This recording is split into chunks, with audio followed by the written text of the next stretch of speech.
The campus queen was everyone's darling, all thanks to a cursed amulet. But when I said she looked ordinary, she and her followers bullied me. She didn't know I was a darling too. The darling of powerful spirits. Sierra, do you really have to go? Can't you take us with you? A female ghost with a grotesquely wide grin clung to the doorframe, her eyes welling up as she asked me. Several other bizarrely shaped ghosts nodded vigorously, their faces full of expectation. I kept packing, refusing without turning around. No way. Why? Aren't we your precious little darlings anymore? The gape-mouthed ghost wailed, her mouth stretching even wider, almost to the top of her skull. Little darlings? I turned and saw the sight, and my heart nearly stopped. Even though I'd seen their terrifying forms countless times, I still couldn't get used to them. My name is Sierra. I'm the youngest daughter of a family of psychics from the Southwest. I've been super sensitive to spirits since I was a kid, and ghosts just naturally gather around me. Ghosts absolutely adore me, often popping up to say hi. You could say I'm their favorite. I was terrified as a child, leaving me with serious emotional scars. Even as an adult, I still get startled from time to time. Because of these frightening experiences, I've resisted learning any spiritual arts since I was young, determined to be an ordinary person and never accept the family legacy. Sierra, why are you going so far away? A ghost leaned in to ask. I said, my family wants me in an arranged marriage. It's the 21st century, and they're still doing arranged marriages. A powerful spirit said, but the Liu family heir is incredibly psychic. If you two have a baby, it'll be a once-in-a-century psychic prodigy. I was speechless. Marrying a stranger just to have a genius baby? What kind of twisted logic is that? The reason I applied to a college so far away wasn't just to avoid inheriting the family business. Another major factor was my family trying to marry me off, all for the sake of producing some psychic prodigy. Unbelievable. Sierra's leaving us for college? What's so great about college? I was a professor in my past life. Sierra can learn from me. The big city is full of dead people. If Sierra finds new ghosts and forgets about us, we'll lose our favorite spot. Damn it, if I find out which deadbeat ghost tries to seduce Sierra, I'll bash its head in. We're Sierra's true darlings. A few powerful spirits were whispering and plotting behind me. I rolled my eyes, pretending not to hear. The tearful ghosts behind me were my familiars. They had desperately wanted to follow me and become my servants. I'd firmly rejected them at first because they were too ugly, but my family thought these particular spirits were the strongest. With them around, they could prevent other minor ghosts from bothering me, so I reluctantly took them in. This time, I was leaving my family, cutting ties with the past, and going to a place where no one knew me to live an ordinary life. Naturally, I couldn't bring a bunch of ghosts. After packing my things, I boarded the train full of hope. A landslide on the way delayed me, and I arrived at school 5 days late. When I finally, covered in dust, reached the school and found my dorm room, I saw my bed piled high with expensive bags, clothes, and shoes. My roommates were all out. I gathered the items from the bed and stacked them on the desk. There was so much stuff I had to put some of it on the floor. Just as I finished making my bed, the dorm room door opened, and 2 girls walked in, laughing and talking. Seeing me, one said, "Oh, the new girl's here? Hi, I'm Sierra." I quickly greeted them politely. Heaven knows how much I wanted to make friends with ordinary college students. "I'm Lisa." "I'm Fiona," the other 2 girls said. The atmosphere was friendly. "Sierra, which of these 2 girls do you think is prettier?" Lisa asked, holding out her phone to me. I had just finished making my bed, and was still sitting on it. I took her phone and glanced at it. On the screen was a side-by-side photo. The girl on the left wore a white dress, her long black hair falling straight. Her features were very plain. The girl on the right wore a red dress suit, her hair dyed ash blonde. Her features were bright and striking. "Is this even a comparison?" I said with a smile. "See, no comparison needed. You know who's prettier at a glance," Fiona said, grinning.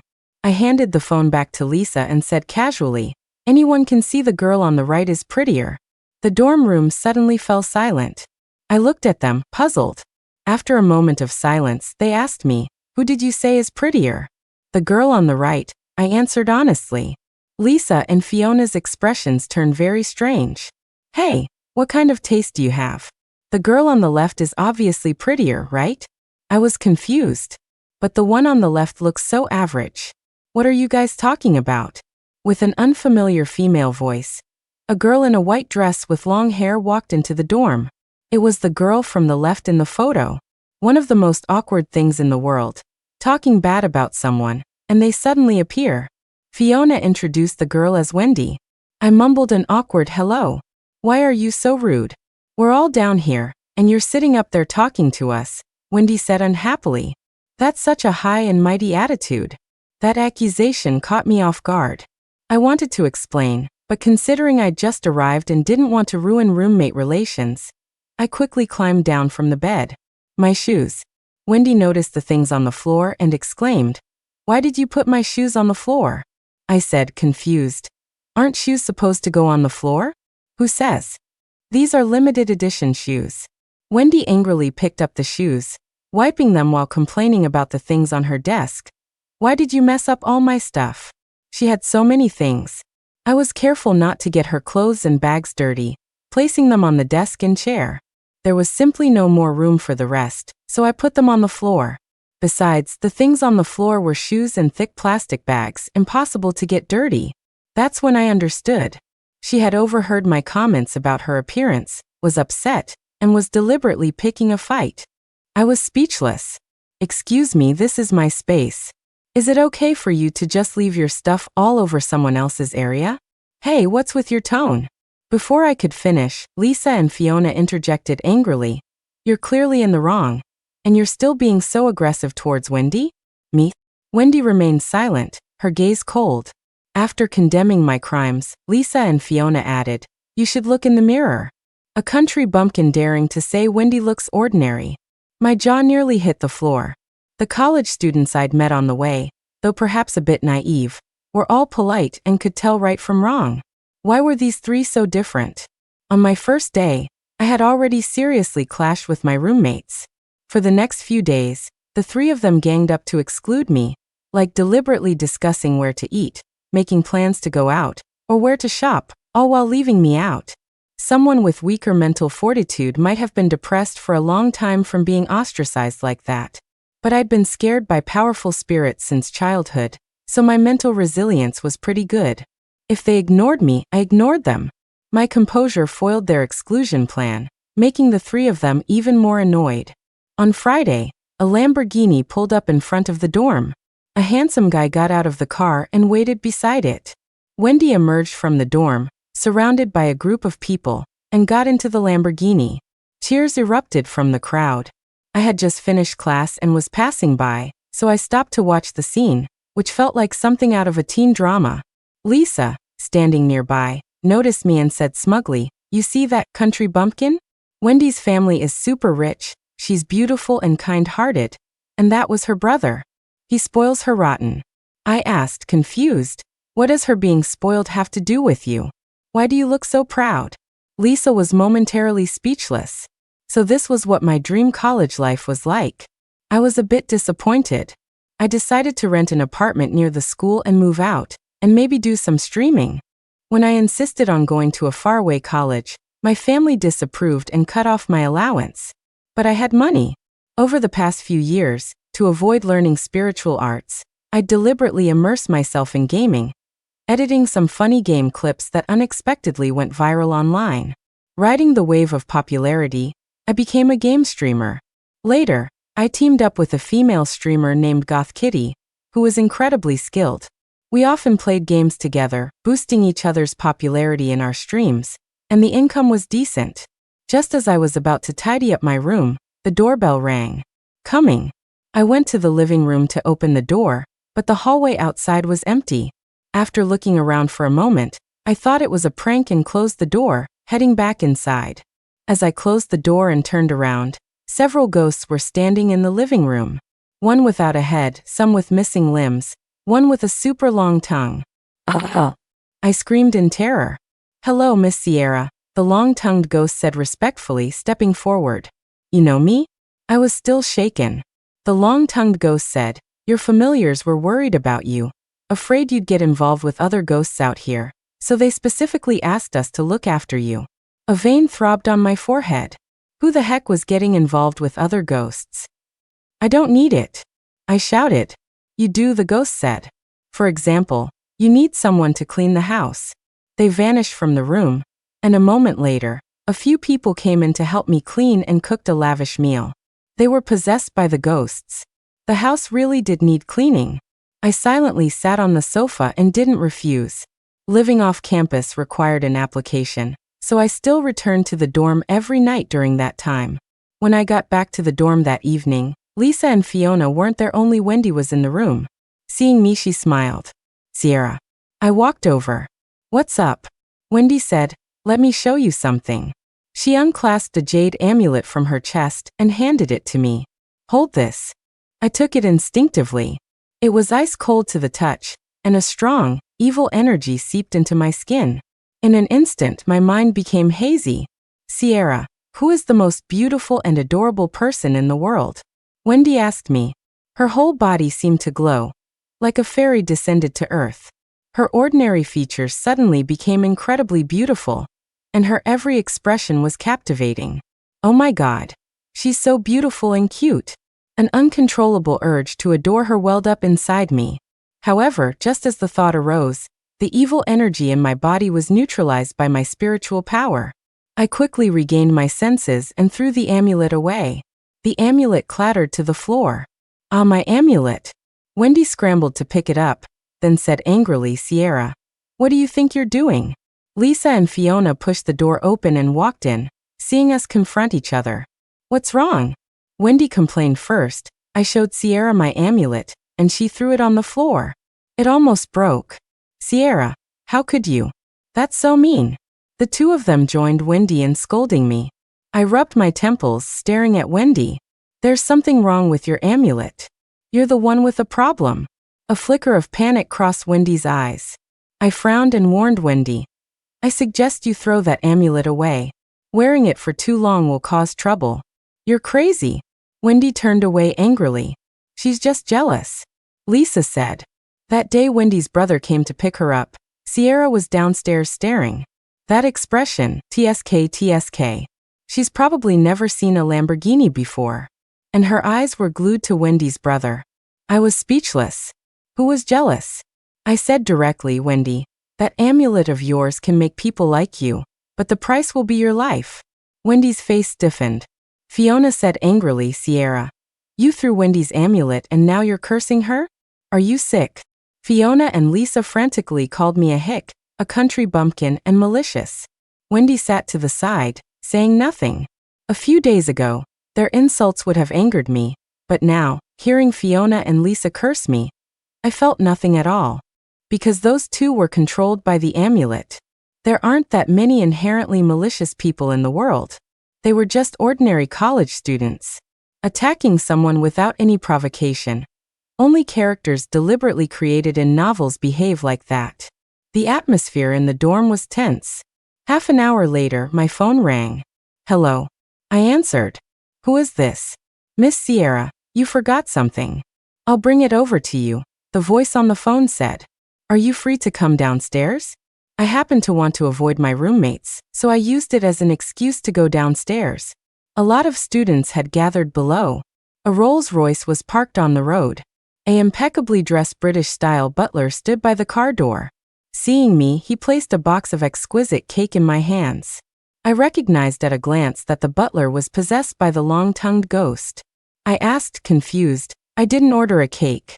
The butler winked at me and whispered, we heard from the ghosts in this dorm building that your roommates are ostracizing you, calling you a country bumpkin, and saying you were drooling over a Lamborghini and a handsome guy. We have to set things right for you. That's really not necessary. The butler continued, handsome guys are hard to find, so you'll have to be patient for now. Within 3 days, we'll definitely find a man even more handsome than Wendy's brother and deliver him to your door. I quickly refused, no, don't. The butler said sternly, no, we absolutely must. That Wendy, who does she think she is? Daring to team up and bully our little princess. She has a handsome guy, so you must have one too. With that, the butler got into the car, and it sped away. I returned to the dorm amidst the amazed gazes of the crowd. Because of the Rolls-Royce, I became famous overnight. Wendy and the others started looking at me strangely, trying various ways to inquire about my family background. I said, my family is ordinary. Not 2 days later, rumors started spreading around school that I was a sugar baby. I don't know who started them. And I was also being isolated. That's the worst part about rumors. It takes a moment to spread them, but forever to disprove them. I was furious, wondering if I should break my vow and use the ghosts to investigate the truth and retaliate against the rumor-mongers. I was contemplating, holding a glass of water, when an unfamiliar number called. I answered casually, hello? Miss Sierra, I found you a man. Come and get him. Uft. I almost spat out the water I'd just sipped. I put down the glass and rushed downstairs. The Rolls-Royce was parked in front of the dorm again. The British-style butler stood by the car door. Standing next to him was a tall, strikingly handsome young man. The young man's features were so exquisite he hardly looked real, breathtakingly handsome. He seemed to be under some kind of binding spell, standing motionless and expressionless by the car. The butler came over to me and whispered, see? This guy's amazing, right? You actually kidnapped a man for me? I whispered urgently. Let him go now. No way, we went through a lot of trouble to catch this prime specimen for you. You have to inspect the goods first. The butler pulled me in front of the man and yanked open his shirt. Look, an 8-pack. I glanced. The shape was quite nice. Before I could react, the butler grabbed my hand and pressed it onto the man's chest. Not just a pretty face, his body is great too. Satisfied, I instinctively squeezed. It felt really good. He must work out a lot. No, what was I thinking? This is so shameless. Had enough touching? The man suddenly spoke, his voice deep and pleasant. The deadbeat butler and I yelped and jumped back. You're conscious? The butler's eyes nearly popped out. The man glanced at me coolly and nodded. I stood to the side, incredibly embarrassed. A crowd had already gathered around the car. In a bind, the butler leaned close to the man and whispered, bro, just pretend to be Sierra's boyfriend. Name your price. The man raised an eyebrow. Can you provide accommodation? Yes. The butler readily agreed. The man's lips curved into a slight smile. He walked over to me, took my hand and gently kissed it. Sierra, I love you. Excited gasps erupted from the crowd. Even though it was an act, I inexplicably blushed, feeling a cringy sense of embarrassment. I'm going upstairs now. I made an excuse and quickly returned to the dorm. The butler left with the man in the car. Soon, the news that I had a super rich, handsome boyfriend spread like wildfire throughout the college, and the sugar baby rumors vanished. In the dorm, Wendy and the other two had very complicated expressions. I sat back at my desk. As my hand touched an open book, an icy, evil energy seeped into my skin from my fingertips. Wendy stood up and asked me, Sierra, am I pretty? My mind became hazy, then returned to normal a moment later.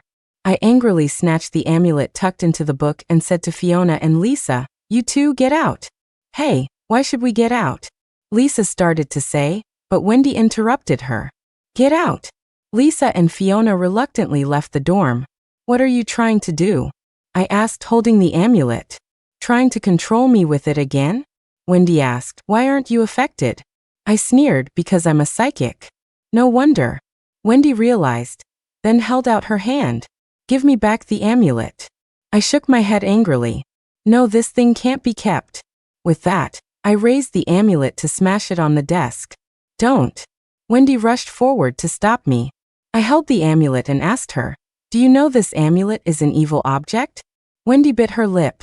So what if it is? I was surprised. You know, and you still use it? Wendy suddenly became agitated. What do you know? You pretty people. How can you understand how I feel? I was very overweight since I was little, 160 pounds in middle and high school, and I looked very ordinary. Everyone bullied me, called me ugly. I had a crush on an upperclassman. I didn't even confess, just secretly wrote in my diary that I liked him. When he found out, he called me disgusting. Because I was ugly, everyone excluded me. When my classmates went out to eat, play, or shop, they never invited me. Even if they did, it was just so I could carry their bags. Even my mom, dad, and brother didn't like me. Wendy panted, then shouted.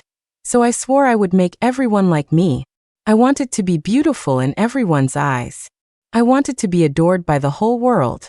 Then I got this amulet and my wish came true. I listened, my heart pounding. I asked her, you got the amulet, started enjoying the adoration, wanted everyone to like you. If someone didn't like you, you had them ostracized, insulted, and slandered? Wendy bit her lip. I said, you were in so much pain when you were ostracized and insulted. Why are you doing the same thing now? Wendy shouted, why can't I? If they can do it, why can't I? I looked at her, feeling helpless. A former victim who, after gaining power, becomes a perpetrator out of hatred. It's the saddest thing in the world. Wendy walked towards me. Sierra, give me back the amulet, please. I shook my head. No. Wendy cried, Sierra, do you know how hard it is to be an ugly girl? If you don't give me the amulet and make me live like before, I'd rather die right now. She finished speaking and rushed to the balcony, climbing over the railing, ready to jump. I was terrified and quickly ran over to pull her back. Don't do anything stupid. Give me back the amulet.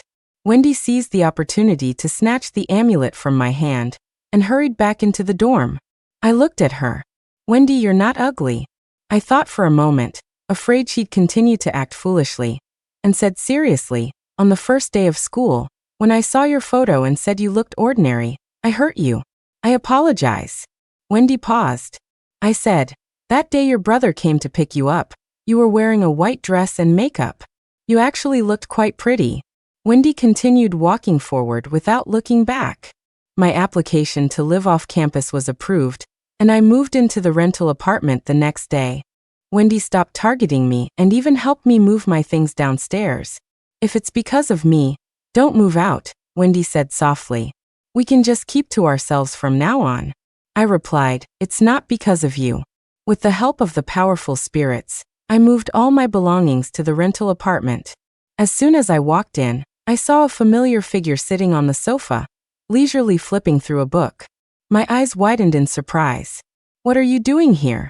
The man glanced at me and then continued reading. The long-tongued ghost materialized instantly. Sierra, you forgot, didn't you? Mr. Liu is pretending to be your boyfriend, and the condition was providing him with accommodation. I suddenly remembered and glared at him. But why is he here? The long-tongued ghost grinned obsequiously. This place was empty anyway, so I figured we shouldn't let it go to waste. I was speechless.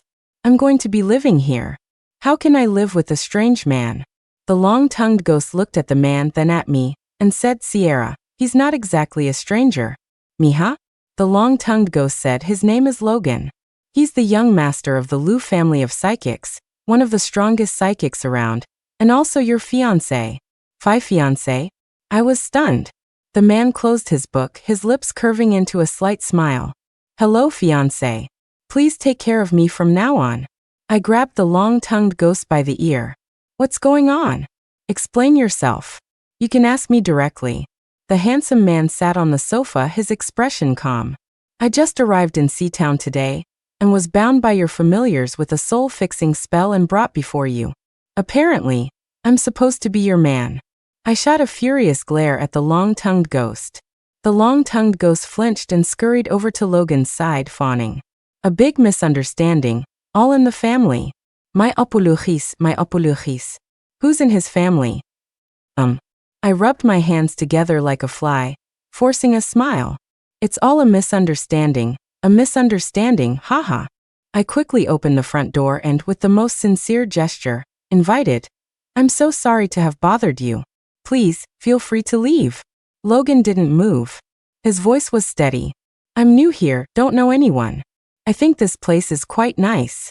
Fiancé, you said you'd arrange accommodation for me. You wouldn't go back on your word, would you? I thought he was shameless.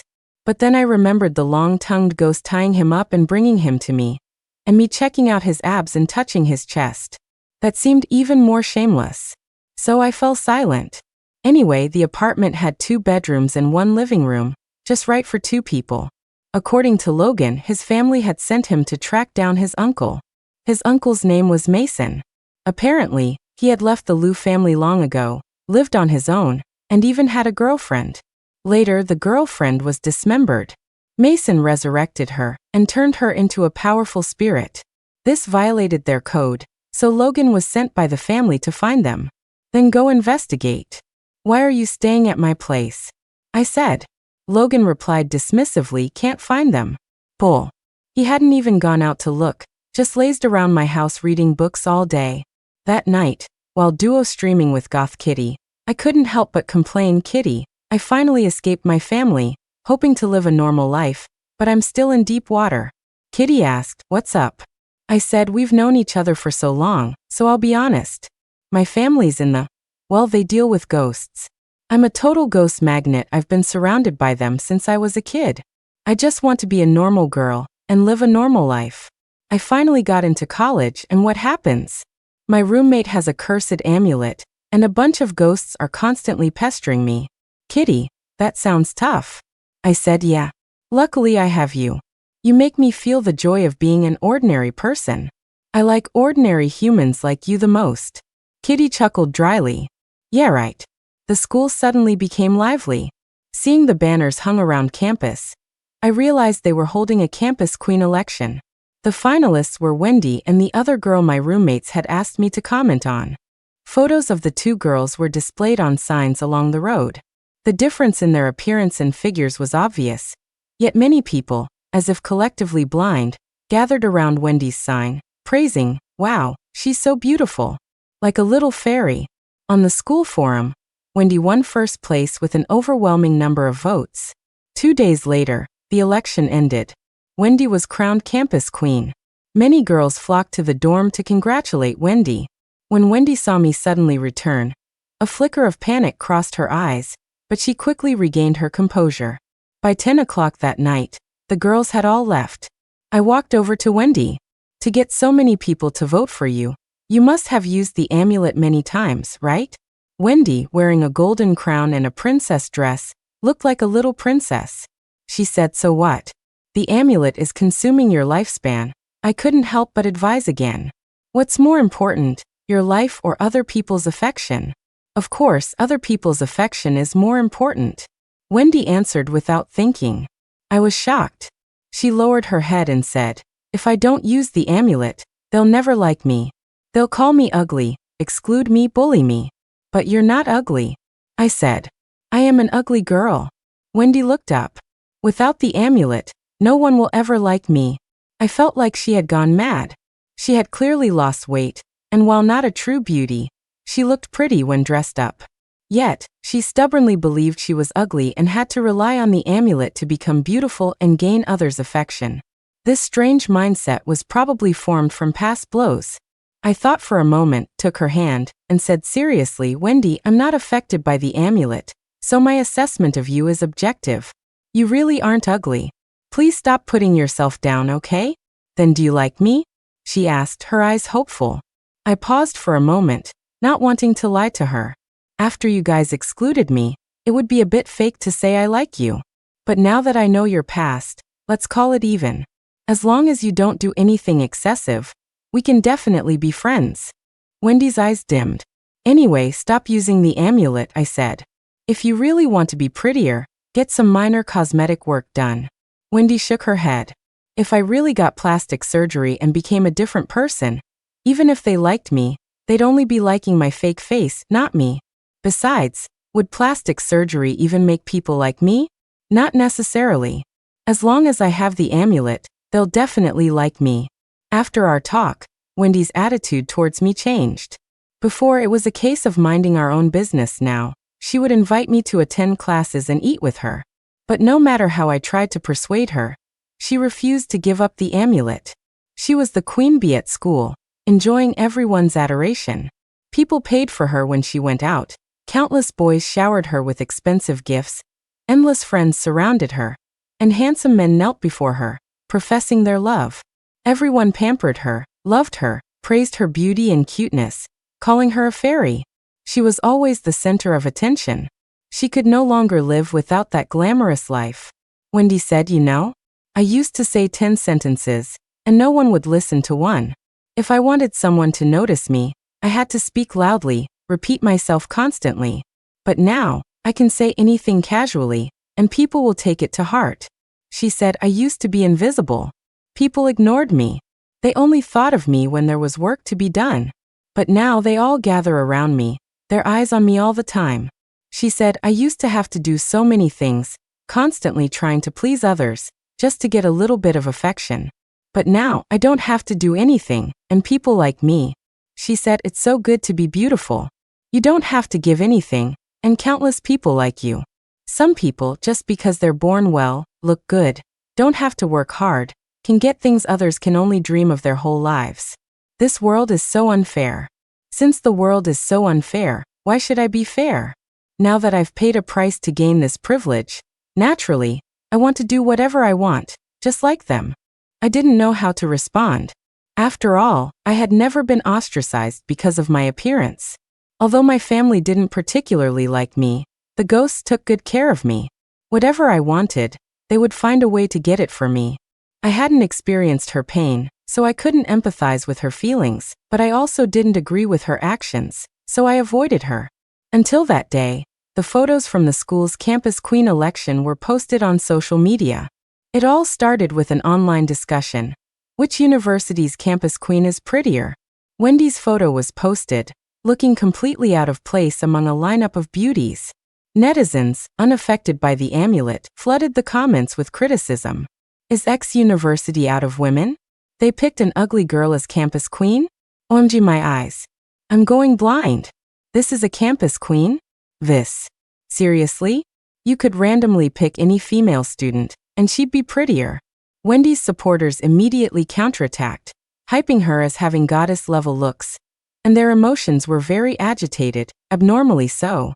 The two sides tore into each other, and Wendy's photo spread even further, gaining traction online. More waves of ridicule appeared, calling Wendy ugly. Wendy's family background was completely exposed. Photos of her before she lost weight were posted online, side by side with her current pictures. Oh my God, she used to be this ugly. This just hit a new low for me. She must have been 200 pounds. Former classmates also came forward to share their stories. Wendy, she was unanimously considered the ugly girl in our high school. Our class even held an ugliest girl contest, and she was chosen. We even gave her an award certificate. Now she's a campus queen? That's hilarious. Our class was crowded back then, and the desks were tight. When she walked by, desks would get knocked aside. She was like a pig. There was a famous incident in middle school. During sports day, her pants split open in front of the whole school because she was too fat. Ugly and loves to make a fool of herself. She actually had a crush on our school heartthrob, always striking poses by the road he walked, thinking no one knew, haha. Seeing the ma sung on social media, I couldn't believe it. Middle and high school students, why could they be so cruel? Organizing an ugliest girl contest? And giving out an award? No wonder Wendy tried so hard to be elected campus queen. Within 2 days, more and more information about Wendy was dug up. Her parents weren't the successful people. She claimed they were an ordinary couple. The brother who picked her up from school in a Lamborghini wasn't her real brother at all, but a rich kid from C-Town. After the incident blew up, many people found the rich kid's social media and asked him about his relationship with Wendy.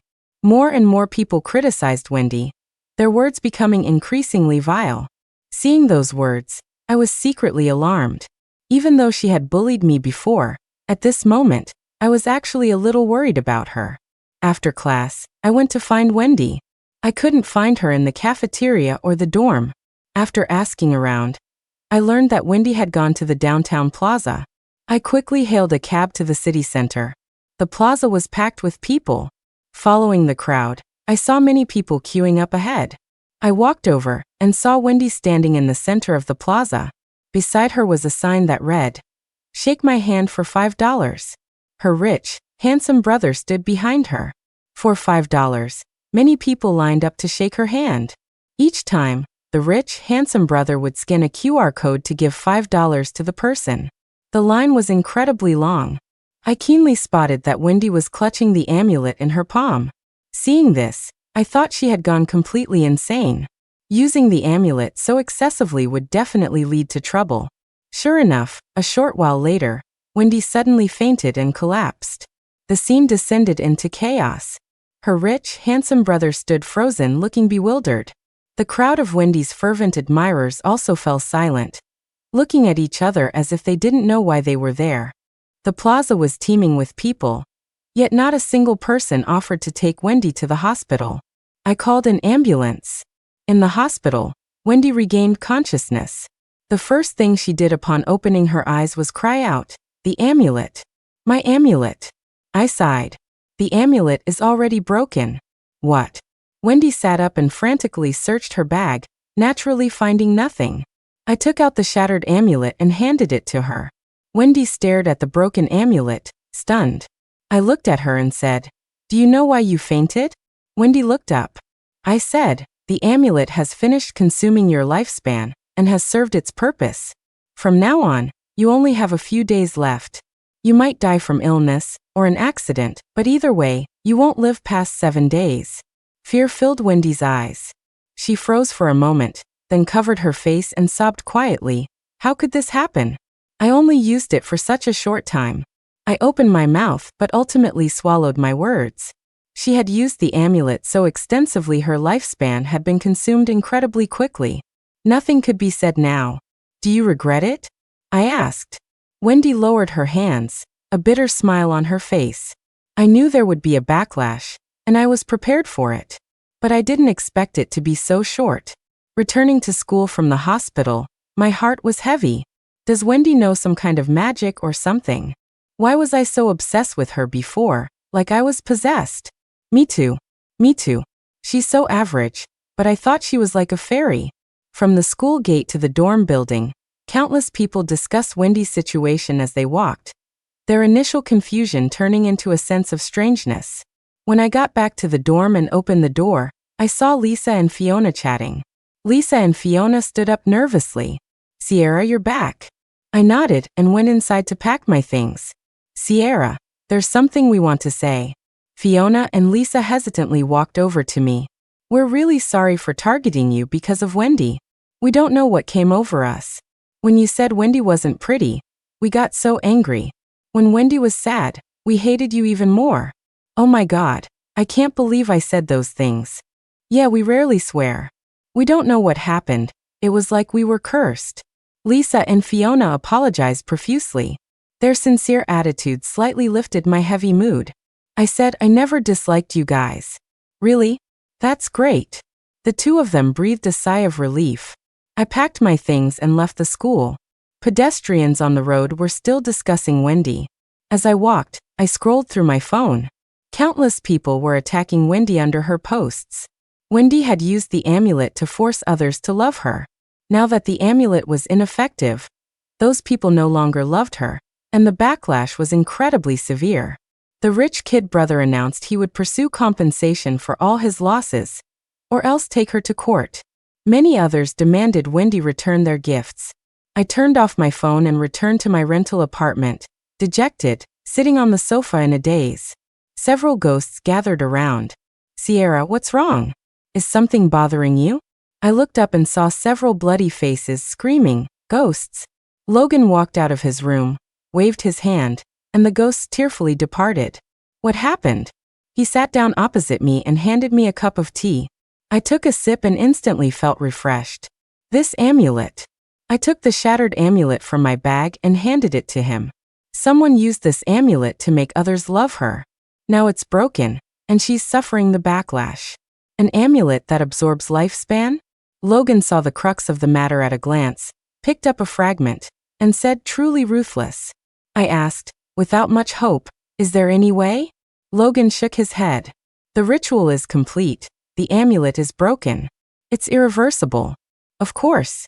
I turned and walked into my room, lying on the bed with mixed feelings. I didn't like Wendy, but watching her die was also very difficult for me. 2 days later, I went to school for class. On the way, I received a call from an unknown number. "Sierra." It was Wendy's voice.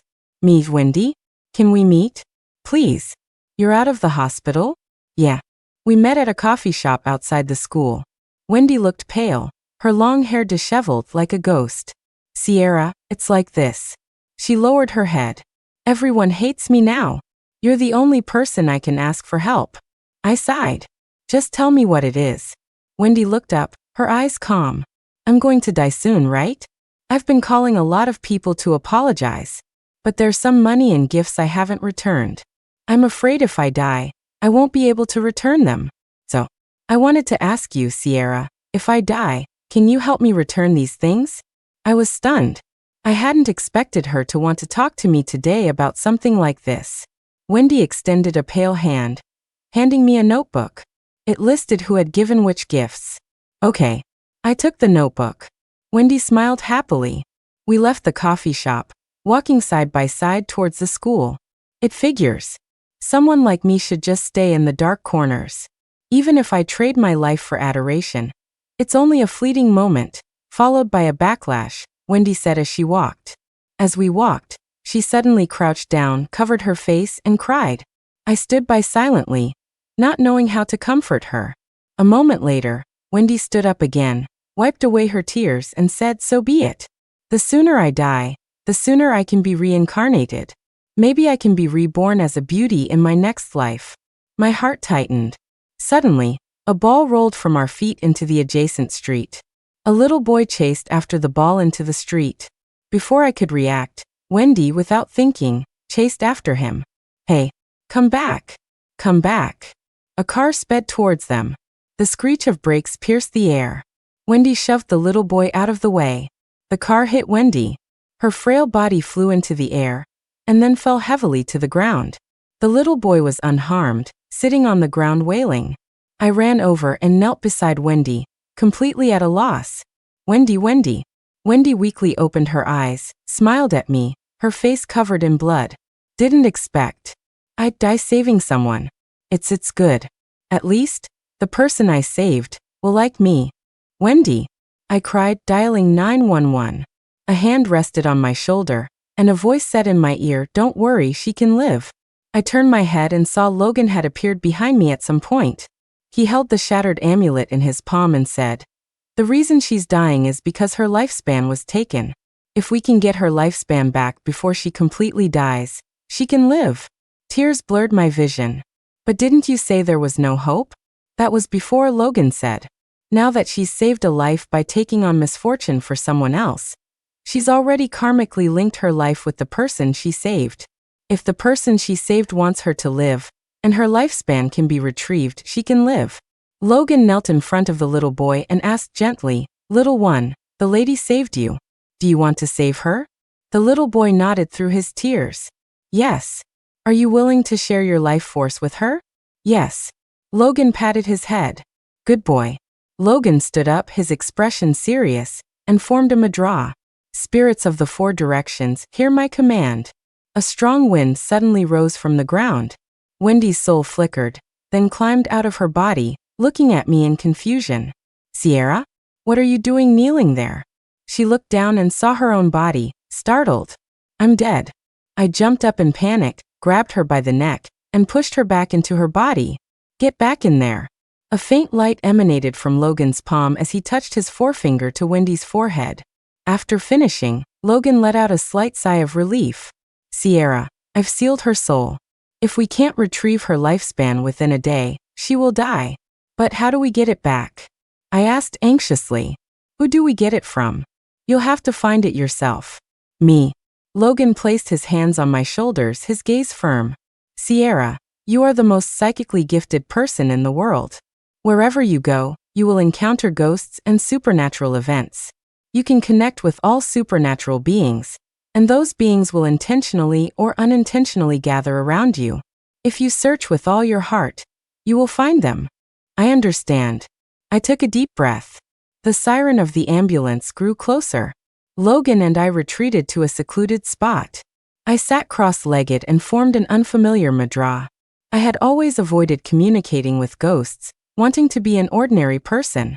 But now I realized that some responsibilities are innate. Spirits of the four directions, hear my command.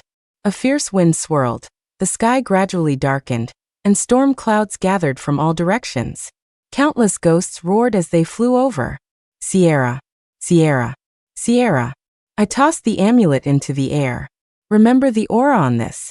Within 1 day, find the owner of this amulet. Don't worry, we'll find them. Sierra has given the order. Find the owner of the amulet. The ghosts howled and departed. For the first time, I genuinely found the ghosts to be quite endearing.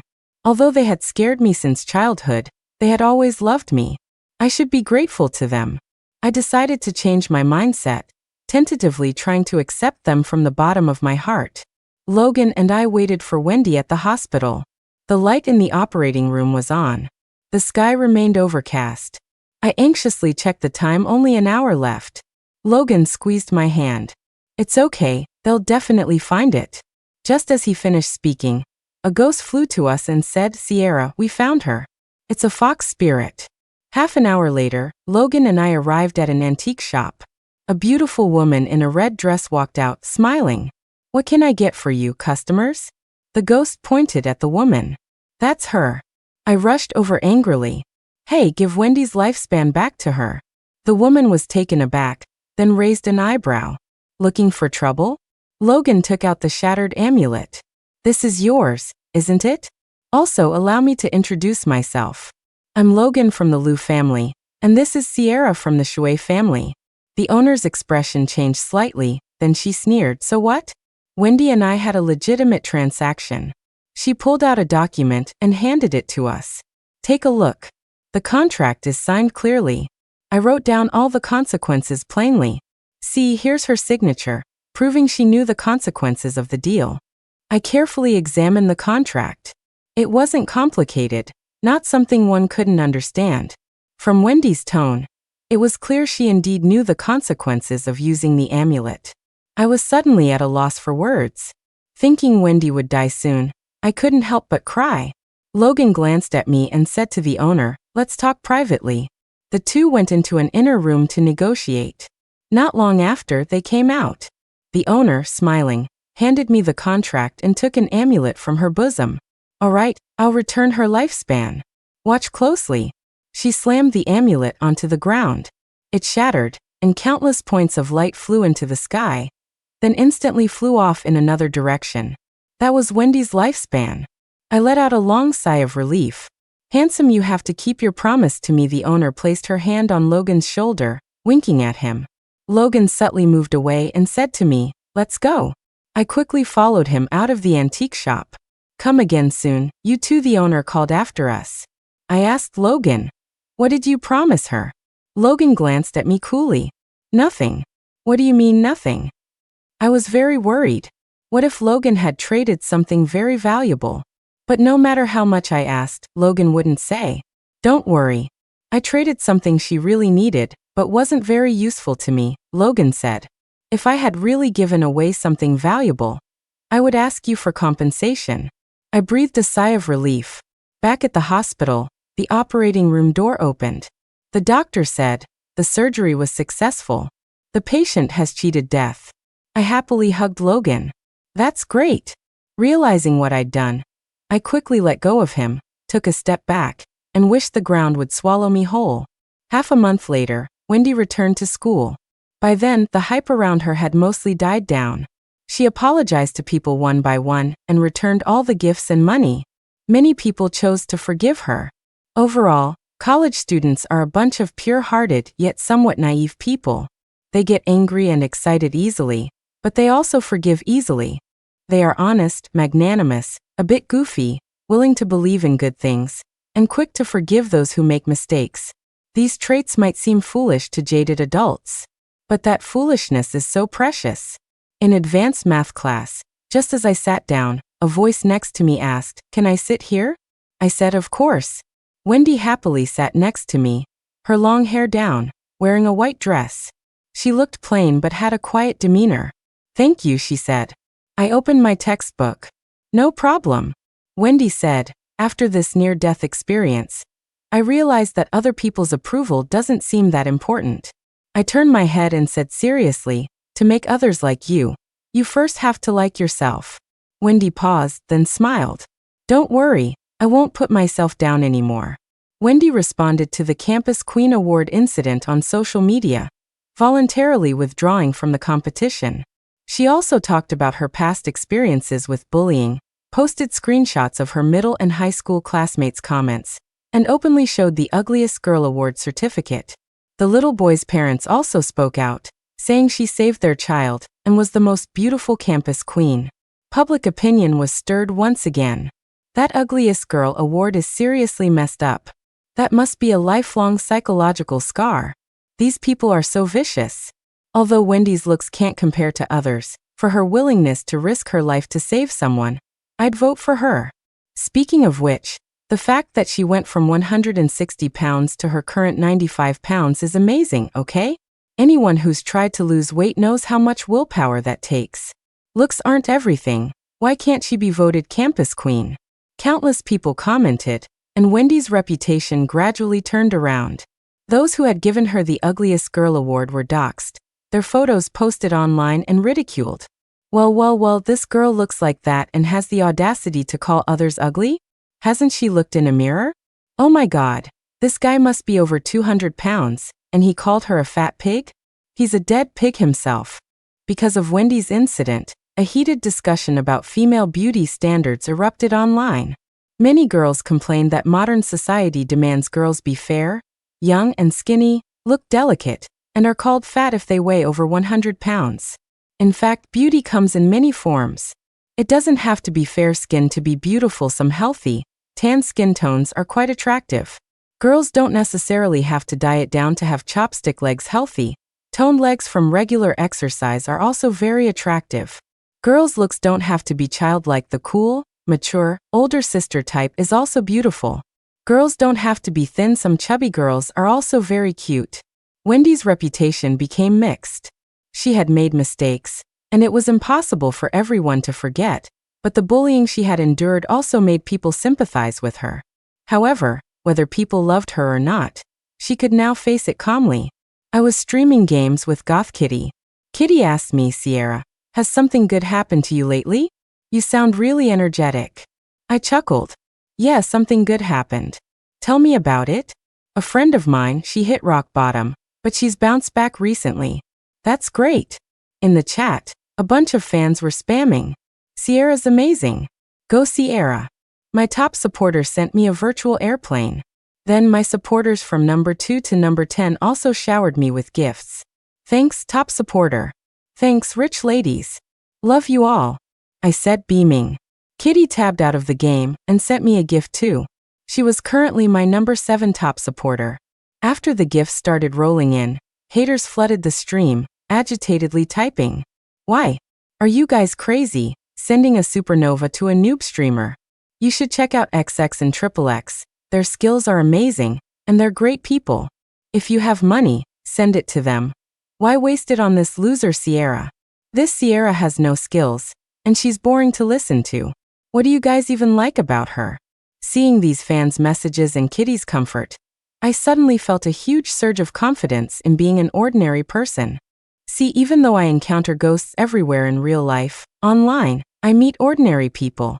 But not long after, a guy started trashing me in the stream, and he absolutely destroyed me in a game. I was so bummed. Kitty asked me what was wrong. I cried to her, and she gallantly stood up for me. That guy actually claimed to be a murderer and threatened to kill us. I was terrified. If he dares to come, we dare to kill him. Ha! A mere human dares to threaten Sierra. Such arrogance, he's asking for death. I went to get some water and overheard the long-tongued ghost and other spirits discussing something. "Sierra, don't be afraid, we'll protect you." The long-tongued ghost floated over to me. "If that murderer comes, we guarantee he'll be carried out horizontally." I asked, confused. "How do you know a murderer wants to kill me?" I hadn't breathed a word about this. Logan walked out of his room yawning. "Your stream is very popular among ghosts. Many of them watch you." Meow. Logan looked me over. "You didn't know your top supporter is one of your familiars, did you?" Seeing my terrified expression, Logan laughed. "With your noob skills and quiet personality, how could you become a famous streamer without someone backing you?" The long-tongued ghost said happily, "Sierra, we're in the top 10. Don't worry, we'll work hard to earn money and try to become your number 2 supporter." I ran back to my room in tears and lay on the bed, even more bummed. I thought everyone in my stream was an ordinary person, but it turned out my top supporter was a familiar. I didn't even want to think about who or what numbers 2 through 10 were. Sob. I opened my streaming app and saw Kitty and the murderer in a heated argument, with the murderer even revealing Kitty's address. I was very worried and met Kitty. Kitty replied, "It's fine." Soon after, the murderer died. The news reported that Goth Kitty looked identical to a girl who had been brutally murdered a year ago. Could Kitty be a ghost too? I clutched my phone, tears streaming down my face. My best gaming partner, my good friend, was actually a ghost. And I used to think they were all ordinary people. Logan held his teacup, gently blowing on it. Isn't it obvious? Seeing him like that just infuriated me. Hey, aren't you supposed to be investigating your Uncle Mason? Why are you still mooching off me and not leaving? Logan's long lashes lifted slightly. He said calmly, "Can't find him. Can't find him, my foot." He hadn't even looked. Not long after, Kitty sent me a message.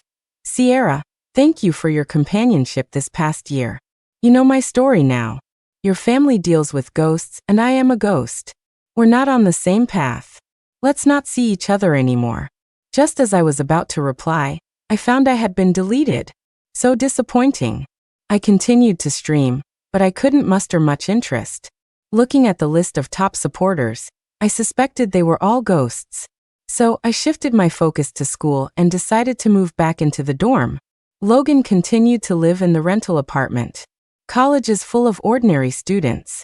Surely I, Sierra, could finally live an ordinary life. I wanted to make friends with ordinary humans, go shopping and eat together. Wendy often invited me out. I went happily. Others who knew I had been bullied were shocked, and even Wendy was pleasantly surprised. I looked at her with a kind expression. "You're my friend after all." Because she was an ordinary human. Alive. An ordinary human. One day, Logan appeared on campus. Wendy said, "Sierra, your boyfriend's here." "He's not my boyfriend," I explained weakly. Wendy, Lisa, and Fiona smiled and walked away. I walked over to Logan. "What are you doing here?" Logan said, "I'm going home." I was taken aback. "Home?" Logan nodded. "I'll come see you again after some time." My face flushed slightly. "Cece, what?" "I'm not going to marry you. Don't you think our engagement is weird? Marrying just to have a psychically gifted kid is too strange, right?" "It is quite strange," Logan said. "But I don't dislike you. We could give it a try." I suddenly got angry and glared at him. "Try what?" "I'm not willing." With that, I turned and walked away. "Oh, right, I forgot to remind you." Logan's voice drawled from behind me. "One of those 3 friends of yours you were just with is already dead. Sierra, you're a ghost magnet." The end.